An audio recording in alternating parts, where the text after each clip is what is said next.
Hey guys, and welcome to a new video. Today I want to show you my last recent project, which is also my last character for Harvest League.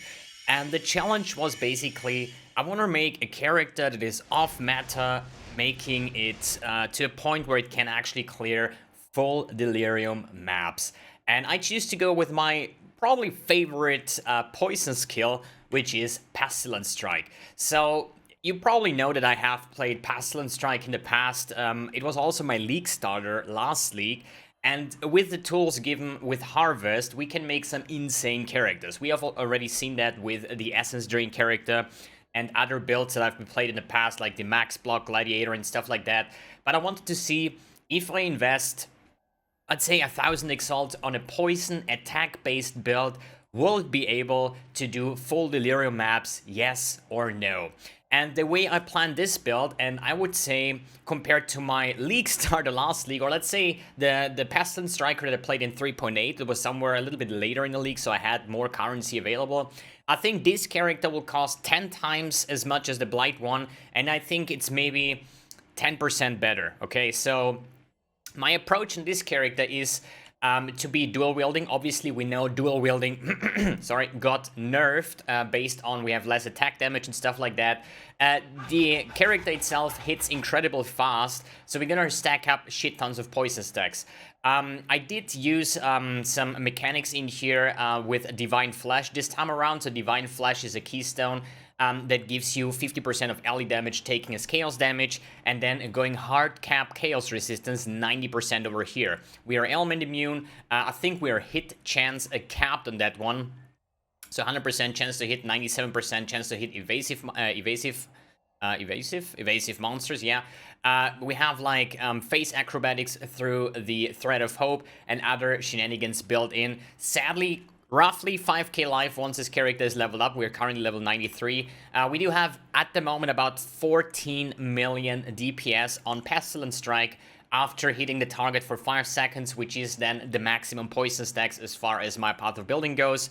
Since I'm using a couple of Wasting Affliction nodes that will actually... Where is it? A couple? Dude, not even one. No, wait, here is one. Yeah, so I'm using one Wasting Affliction, some sort of damage deal faster, which basically doesn't really increase my DPS, just the ramp up time is a lot faster. And to make it even more spicy, I choose to go with a Frenzy Charge stacking on a Pathfinder, which means I have 3 Frenzy Charges on the skill tree, plus I have a Circle of Nostalgia with +1 Frenzy, and also a Synthesized Ring with +1 Frenzy. So we have like 8 Frenzy Charges. So the character is super fast, is a lot of fun, but sadly not that viable for T15 full Delirium. We're gonna run a map a little bit later. This one over here with Double Beyond and like really juiced up. No, actually not really juiced up, but it's going to be tier 15. I did try a fully juiced like tier 18 Burial Chamber with winged Watchstones like this, you know, the way I prepared it over here. I did run one of those maps, but sadly it is worse than any kind of Herald build, because the way Path of Exile calculates poison stacks, you know. I hit one target once it dies, and the poison proliferation goes off of Nature's Reprisal, plus the Pestilent Strike AoE and stuff like that. I dropped down to like 1 or 2 FPS because of all the calculations going on in the background, so there is just no way I can do that. I will still try to run one of these full Delirium Burial Chambers over here, tier 15, to give you guys a short overview on how the build looks out. But I would say before we do that, we're just gonna do all the 3 Conquerors here on Awakener 8. Sadly, I've done already one.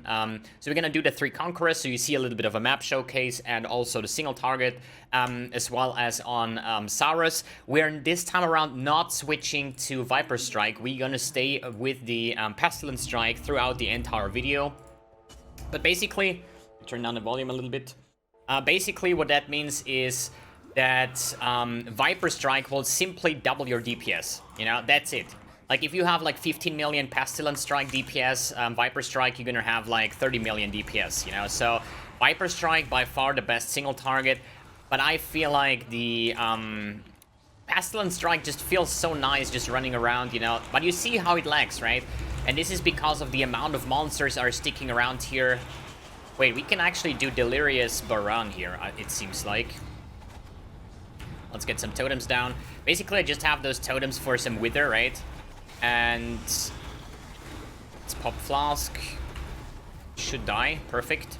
So let's do Baron on Delirium. I should have 1.5 million DPS on my Plague Bearer, which is kind of nice. Let's see how that one goes up. Like, don't forget, this is a Delirium boss, right? So a little bit harder on the HP side than regular bosses. But you see, actually not really a problem. Bunch of loot out of the Delirium. So let's go for the next Conqueror. So it's not surprising that this character can do all content. I mean, I've done all content with my Pestilent Striker as a league starter last league. So obviously, using that kind of gear doesn't make it a real challenge to actually go through all content, right? But with the amount of attack speed that I have, and you see that like Plague Bearer is actually just killing off everything or most of this stuff by just walking by, which is kind of nice. It is a laggy build. It is a laggy build. And this is, as I said before, based on the calculations with the poison proliferation and stuff like that. There is like so many calculations going around, like based on how often I hit the target, how many poison stacks are there, what is the remaining poison damage, or the Pestilent Strike AoE and stuff like that, right? So based on that, I think it's probably one of the most laggy builds. I think like top one would be the Volatile Death Spellslinger that I played last league with the Delirium, because Delirium doesn't make it better in terms of FPS, right? So here we go. Didn't even check that there was a boss, but we can basically just go with the Plague Bearer. You see, it's like half a screen range, and you just run through everything, and it's absolutely not really a problem at all, right? So let's kill that boss. It's just poison damage. You just have to like tickle him a little bit, right? And then just stay away, and that's it. We still have like some Plague Bearer left, so that should be enough for killing that boss here, hopefully. Unless I get one-shotted, but that should actually not really happen at all, because the character itself is actually quite tanky. Given the fact that it's not max block like my other characters were, but Divine Flesh is just insanely strong. Like, if you can, like, convert 50% of the ally damage that you get into Chaos while having 90% Chaos resistance, makes you quite beefy, right? And I also use things like physical damage taking as from hits as Chaos damage. I do have quite some nice physical mitigation through the, what's the keystone called? The Iron Reflexes. But you know, like, 60% physical damage mitigation is not as good as 90% Chaos mitigation once you convert everything into Chaos, right? Well, let's just speed up. As you see, character is like super fast. I'm not even using a Cinder Swallow, so I could actually just use Cinder Swallow for Onslaught and stuff like that to make it even faster. I had a version with like over 300% movement speed.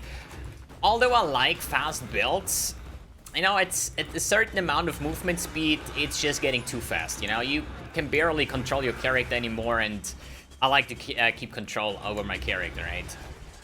So, let's hit that one a little bit. Just don't want to use any, like, what's it called? Pestilent Strike, Plague Bearer, so it's always, like, fully loaded up for the Conquerors itself.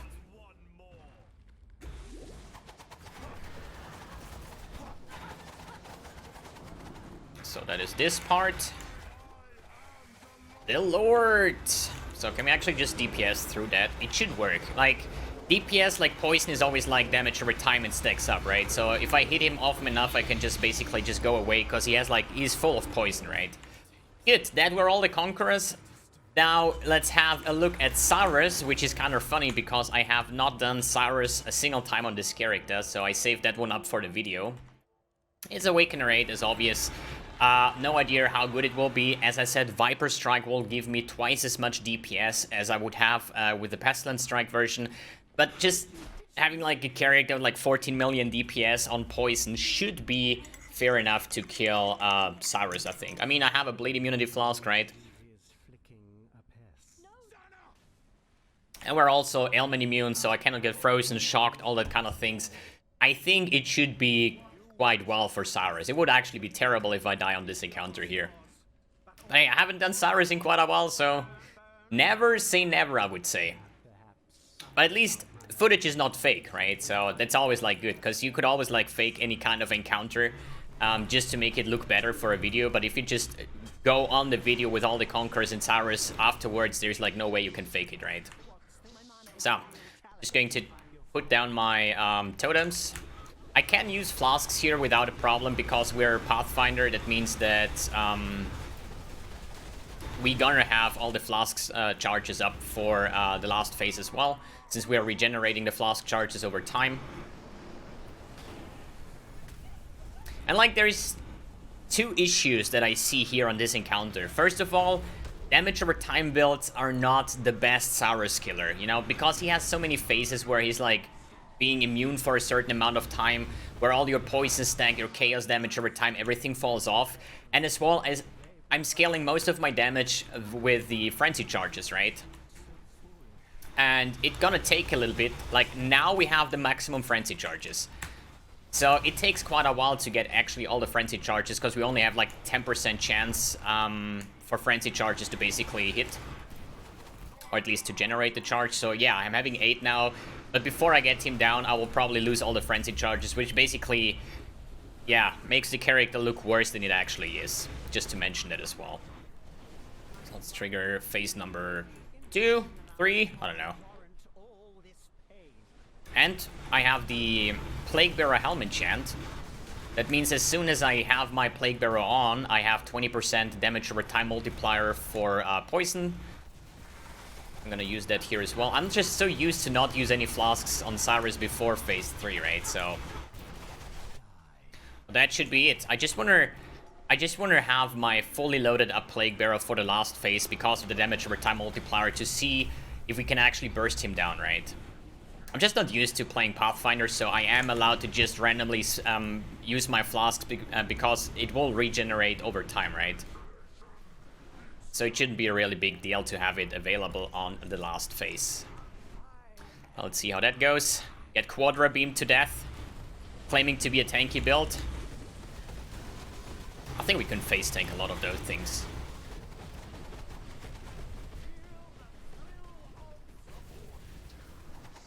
Damage?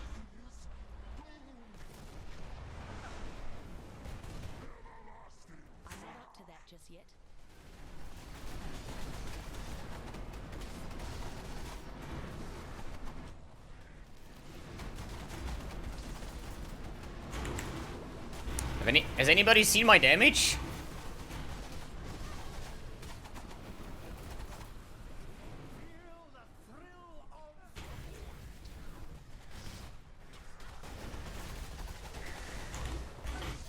Ah, come on, dude.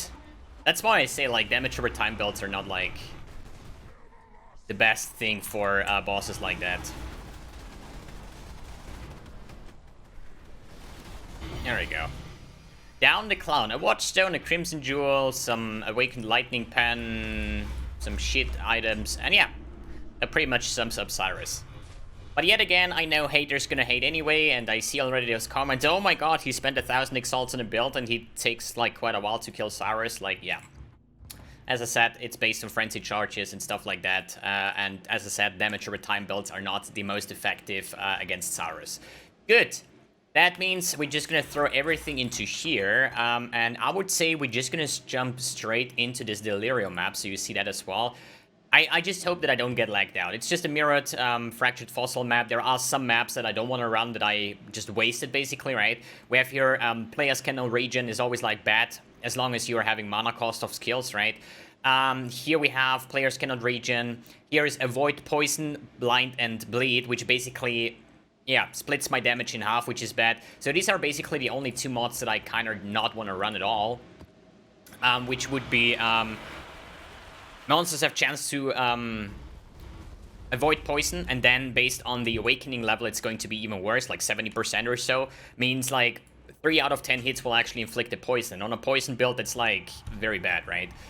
And then no regen stuff, obviously. So we're just gonna run in here. Oh, there's the first boss spawning. And the poison, once it starts to... Now you get the idea why I say like full juiced is quite hard, right?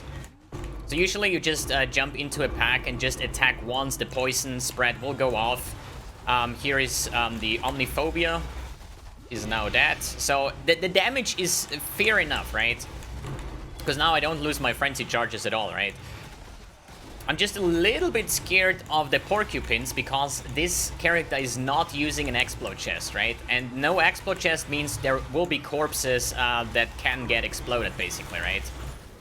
So that's fine. But I just need to tickle once, and once the poison proliferation goes off...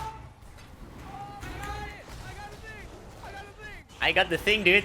I love this loot filter sound. So, yeah. As I said, just moving into a pack, like attacking once or twice, monster dies, the poison proliferation goes off, and all the monsters are dying as well, right?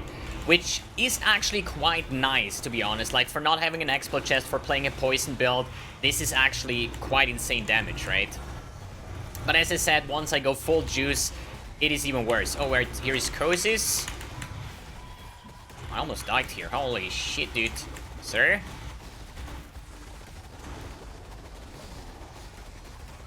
Will he one-shot me? Ah! Kosis? You might die? Thank you. Damage, plenty. It is a poison build, as I said again. And here we just run around. We don't care about what's behind us, because we hit the targets. The poison proliferation goes off, so usually everything that is behind me should get killed through the poison proliferation. But you see, it's so freaking laggy, and I'm not even running Sextants or Legion or something like that. Like, you saw it on the Essence Drainer once I popped the Legion. I got disconnected just because there were too many monsters, right? So, like, some situations are kind of clunky, I would say. It happened like 2 times that I almost died. Maybe because I'm not stun immune. I will like 70% stun immunity or something like that. So, I would say, let's just go over here, make a safety portal, you never know. Get this one down. Usually on like things like that where there's so many monsters next to the boss, with Pestilent Strike, once the chain reaction goes off, the boss would basically die within, right? But hey, we did it deathless, we don't care about the loot, we got the Exalted Orb, so actually a little bit... No, I wouldn't say profit, because it still cost me a Fractured Fossil to run that, right? So, let's take a quick overlook on the gear itself. I crafted 2 of these claws. They're basically twins. They have the exact same stats even on the rolls itself, which is Merciless. We have Essence crafted with Damage for Time Multiplier and the Poison Modifier. They have like 500 DPS, roughly about that. For the helm, basically fist damage taking as cold damage. I think, I'm not 100% sure, maybe some of you guys know, please answer me in the comments below, I would really appreciate it. As I said, I use Divine Flesh, right? Ally damage taken 50% as chaos damage, right? But if I use this helm, physical damage taking as cold damage, and then technically cold damage is taking as 50% as chaos damage, I'm not sure if this works. As far as I know, it does not, because it only can convert once, you know? Here I convert fizz into cold, and that's it. I will get 100% cold damage here, right? But there might be an option that I say, hey, wait a second, I get cold damage gets split into half, do Divine Flesh, which will give me more tankiness based on the 90% hard cap on chaos resistance, right? Other than that, nearby enemies have minus chaos resistance, nothing too special with the Plague Bearer buff that gives me 20 dot multi while infecting. This does not work in PoB, so what I did here is just taking an item with my helm over here and just added manually 20 dot multi based on when I'm infecting, right? Then for the chest, double life, double resistance with the physical damage taking as chaos. As I said, I'm chaos max res capped, so this will give me less damage overall from physical. With a frenzy on hit, just to have this frenzy charge duration or generation based on the hits that I have. And I currently, like, once I have my frenzy charge, I think I have like more than 10 hits per second. So usually it should get quite fast that I get my frenzy charges. In mapping, no problem, because I have Disciple of the Slaughter, so I get frenzy charges on kill as well. So usually one of those maps, like one big pack explosion or something like that, should give me all the frenzy charges that I can sustain throughout the map, basically. For the gloves, I choose to go with Hands of the High Templar, just to make Plague Bearer as big as possible. So Plague Bearer, this is the Righteous Fire aura, basically, that gets scaled with the poison. Basically, no wait, it's wrong. That is, like, you inflict poisons, you load up your Plague Bearer tank, and once it's filled up, or before, you can just activate it and you get this Righteous Fire poison effect, basically, that will then deal the amount of soaked up poison damage over time, right? And there is no, you can't really support this thing unless you're gonna take increased area of effect that works, enhance for more area of effect, and empower to generate more base levels. You cannot scale this with like Swift Affliction or Void Manipulation or Edit Chaos or anything. That doesn't work, you know? So the only thing to scale that is actually through base levels or increased area of effect. And that's why I went with the +1 of Soccer Gems, +2 AoE, because these are the only tags: Spell, Chaos, and AoE. And based on corruptions and stuff, there is only the +2 of AoE that would work here, or +2 of Chaos. You can have that on the boots. I think there's a Hunter stat as well, but then I would like have to corrupt my boots for +1 and stuff like that. Screw that, if that's actually possible. I'm not sure. Here I have +1, +2, which gives me +3 levels to my Plague Bearer, and then +1 level to Enhance and Empower. And Empower will then give 4 levels instead of 3 to my Plague Bearer, gives it up to level 28 with 1.5 million damage, and I just love Plague Bearer. I know a lot of people that play poison builds in the high-end game don't really like the Plague Bearer because, hey, I have like 14 million DPS on my Pestilent Strike. Why should I worry about something that has like 1 million damage that is doing the damage over time, right? But I think it gives so much quality of life and the clear speed, so I just love to play with this one. And this time around, I actually boosted it up to level 28 for 1.5 million damage that it can hold. For the boots, basically Shaper Tailwind, the boots that I use in almost every single build with like Tailwind and Ailment Immunity. We're not really a crit build, but we still like the Correlated signature is a Diamond Flask, so my critical strike chance is lucky. I'm getting to like, I think like 30 or 40% effective crit strike chance, which is fair enough based on my attack speeds to keep up the Tailwind here, right? Then for the, what's left, the Amulet is a pretty much generic melee amulet with damage over time, physical damage, life, all resistance, malevolence, mana reservation, and minus mana cost of skills, which is nice because my Pestilent Strike at the moment only costs like 4 mana, and my mana regen is enough to permanently spam that with Awakened Multi-Strike. Other than that, Circle of Nostalgia to boost my my Herald of Agony over here. The thing is, Herald of Agony grants 10% more poison damage, which is a buff for me, right? And with boosting that up with buff effect, this one gets higher as well. And the other ring is just a synthesized ring with +1 Frenzy Charge, since I went the Frenzy stacking route here. To gain more damage, because every Frenzy Charge gives you 4% more damage, right? Gemlings, I don't think it's necessary at all, because the Path of Building link is in the description below of this build, exactly how I use it over here. So you're gonna see all the skills and whatever. Here I actually made a Viper Strike as well, but if you use Viper Strike, then make sure that you have the Growing Agony Jewel over here. So I would say we're just gonna add this one real quick. So Growing Agony, I think that's this one here, so adds to build. Let me quickly add this one over here as well. Growing Agony. So, the thing is, now I have Pestilent Strike. It's basically a gem swap, because both Pestilent Strike and Viper Strike have the exact same support gems. So basically, with this setup, I'm having 14.6 million Pestilent Strike. So if I just go to Viper Strike, I'm having 31 million. So as I said, if you take Viper Strike, you basically just double your DPS, even more than double it, with Growing Agony. But I think Pestilent Strike has a better clear speed. And since I wanted to do full Delirium maps with that build, I thought that the clear speed is more impactful than the Viper Strike. Viper Strike does work pretty well as well, based on the poison proliferation and stuff. You know, you have like higher poison stacks.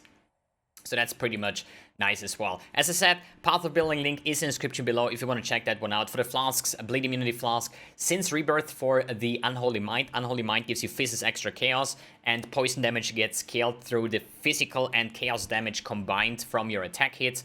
Current Leaders, a no-brainer. Increased poison duration means that we can stack up more poisons in total, which is a big DPS increase. Then a Quartz Flask for Facing and Curse Immunity, and a Quicksilver Flask of like an... what is it, an Alchemist Quicksilver Flask to move even faster. Good. For the skill tree real quick, here I have Cult of Chaos. The goal is to have maximum 90% chaos resistance, right? So what that means, if 75 is your maximum resistance that you can have, right? For the Divine Flesh, I'm getting +10, makes him 85, so I need to get 5% chaos resistance from other sources. 1% I get from the Cult of Chaos over here, makes it 86.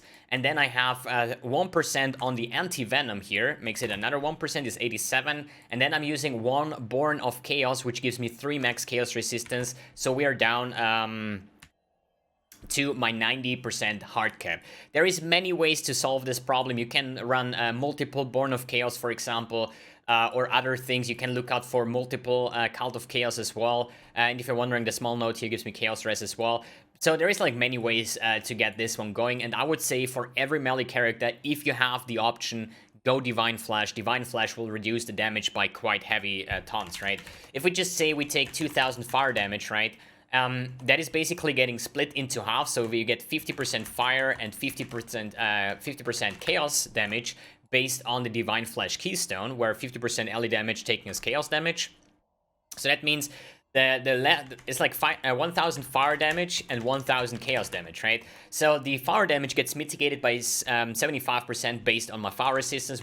I would actually get 250 fire damage basically, but I would only get 100 chaos damage. So that means through the Divine Keystone, I can turn this 2000 flat fire damage into basically 350 damage. Without Divine Flash, it would be 500 damage. So you see, it is a lot of damage mitigation on top of that. Yes, I know I only have 4.7k life at the moment, but there is more ways to fix that if you just take a bit of damage away, take Blood Siphon, all these nodes over here, take more life nodes over here, or on the bottom side here are more life nodes, or you can even scale up to going that route to take the full Scion life cluster. For the Ascendancies, we have obviously Nature's Reprisal as my first keystone because of the poison proliferation, then Master Toxicist, the Nature's Adrenaline, and Nature's Spoon. If you're wondering why I'm not taking the Master Alchemist, basically, what does that give me? Chance to Freeze Shock Ignite, I'm a poison build, I don't care. 40% increased elemental damage, I'm a poison build, you know, I don't care about elemental damage. So the only thing that I would get is the immune to elemental ailments, but we solved that with the helm, with the boots, with the Keystone Elegant form to get 30% avoid elemental ailments plus the thick skin, so I'm getting down to like 102%. So this Pantheon here doesn't bring me anything, and that's why I went with the Nature's Adrenaline for the increased movement speed and attack speed during Flask effect, more attack speed, more poison stacks, more damage overall. Here I have a Thread of Hope to just get the Phase Acrobatics. So I'm not traveling. So you have to understand, I'm scaling evasion rating, right? And the evasion rating gets turned into armor through the iron reflexes. But if I would take the acrobatics, I would have 50% less armor, so I'm basically nerfing myself, right? But with Thread of Hope here, I'm just taking Phase Acro for the 30% dodge spell hits. Here, Fatal Toxin is a very insane strong poison node, so it's just definitely worth to take that. And if you have higher levels, you can actually take Claws of the Hawk as well for blind or something, but it's not really necessary at all because we have Flesh and Stone, and with my Flesh and Stone in Sandstance, and I'm only playing this in Sandstance, nearby enemies are blinded, right? So this is another layer of defense on top of that. Good. What else to say? I think the most interesting things are said. Maybe you probably want to know what is the NTX because it looks absolutely gorgeous. We have the Necrotic armor set with body armor, gloves, boots, necrotic footprints, the necrotic wings. We have the Aquila crest helm attachment with the bandana, double huntsman dagger with the basilisk weapon effect, and the necrotic portal effect with a black character effect. Skills are basically Dark Immortal Call, the Phantasmal Walling Blades. The rest of the auras I just have disabled. The Wither effect for the Wither Totem, basically the Celestial effect with the Cigarette Totem skin, and that's basically it. Sadly, Pestilent Strike doesn't have one, but it looks fancy anyways with the purple and green flare with the explosions and stuff like that. Good. I think that's it. That was the last build of the league. I'm done. I'm really getting tired. Like every time I'm trying to make a new character, I'm going like this, you know, I'm sitting like 2 or 3 days just in hideout, just make my 6 times T1 items perfectly rolled, and then I test the build, but I'm actually only playing like 2 or 3 hours. As I said, it was the first Conquerors that I've done with the build, the first Saurus, a bunch of mapping just to get like level 90 plus, but that's about it, you know, so I'm not really playing the game anymore. It's 2 months into the league. It is a crafting league. I'm just tired basically of going over all the crafting processes over and over again. So that's why I say this is the last build of the league. Now I'm just going to sell everything. I think I have like 900 exalts laying around over here. When everything is sold with the 1 voices and stuff like that, you know, we're probably gonna get like a 2 or 2,500 exalts, and then we're just gonna buy a bunch of House of Mirrors, and yeah, maybe Q-Talk has time to like to destroy them, right? Because hey, it's in the end it's just currency, so we're just gonna buy a bunch of Doctors and House of Mirrors and make a nice Harvest League gamble for the end of the league, and then we're all looking forward to 3.12, whatever amazing league that hopefully is going to be. All right, guys, thanks for tuning in, thanks for watching, and see you on the next video.